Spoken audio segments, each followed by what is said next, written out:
I can be gay.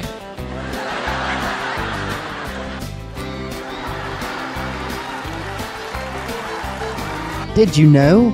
Larry the Cable Guy wasn't always a stand-up comedian.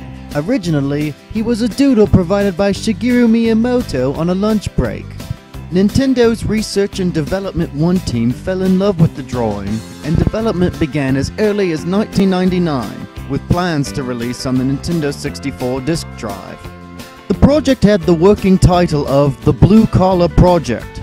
The only known footage of the game was shown at Space World 1999, with a teaser trailer and a Japanese release date of Holiday 2000.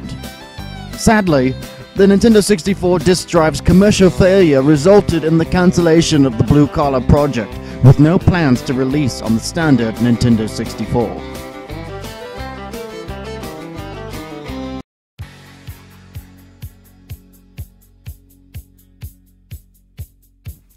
Jeff Foxworthy, before his career in comedy, was an IBM employee. Looking for a way to produce entertainment programs of his own, Jeff applied to Nintendo of America, and Nintendo were immediately captivated by his southern charm. Upon meeting the late, great Satoru Iwata, the two's chemistry pushed them and found HAL, named thusly to always be one step ahead of IBM. On a business trip to Japan, Jeff Foxworthy and Nintendo executives went to a 5-star restaurant to talk about future projects. Unfortunately, Foxworthy's poor Japanese made it sound to the Nintendo executives like he'd ordered dog with eggs. Iwata was so charmed that he decided to make the new company's logo just that. Foxworthy's humor reminded Miyamoto of the shelved Blue Collar Project. Foxworthy was then prompted to call up his old friends to help up with the development of Blue Collar Comedy World Tour, a game developed with a new platform in mind. The new project was intended to be a multimedia venture with both comedy specials and a movie tie-in. Soon, Nintendo's new console, the GameCube, would start development under the internal code name Tater Salad. With the GameCube out, Blue Collar Comedy World Tour had a scheduled release of Holiday 2003 to coincide with the completion of the Hollywood movie. The American nature and scale of the project required a huge development staff, and teams in both Japan and the United States were utilized in working on the game. While the PS2 had majority market share, the GameCube had an established niche. The Xbox threatened Nintendo for second place, and Nintendo needed a successful game to satisfy both Japanese and American audiences. Nintendo sought talent from outside Japan to help with the game, and looked to Factor 5 after the team's impressive work on the GameCube exclusive Star Wars Rogue Squadron.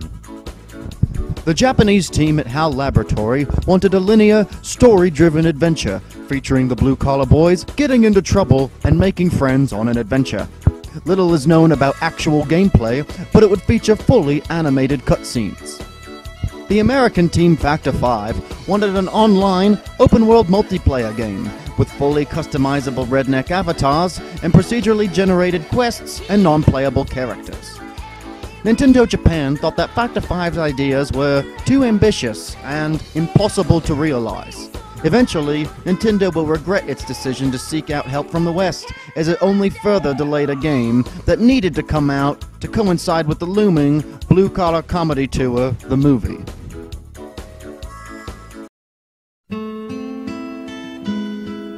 After 5 long years of development, filled with studio conflicts, Nintendo ultimately decided to cancel the game after missing a final, extended deadline to coincide with the DVD release of the Blue Collar Comedy Tour. In 2011, with the release of the third, final Blue Collar movie, Miyamoto released all of his unused artwork from the game, including a 5th female blue-collar boy that sadly would never be realized. Thank you for watching. This has been Twilight Boshi, and if you like this video, check out my other video on how Naruto and Blue Collar Comedy Tour are related. And I'm HokageParatroopa. If you like me, check out my video on Guy Fieri and video games. Please like and subscribe.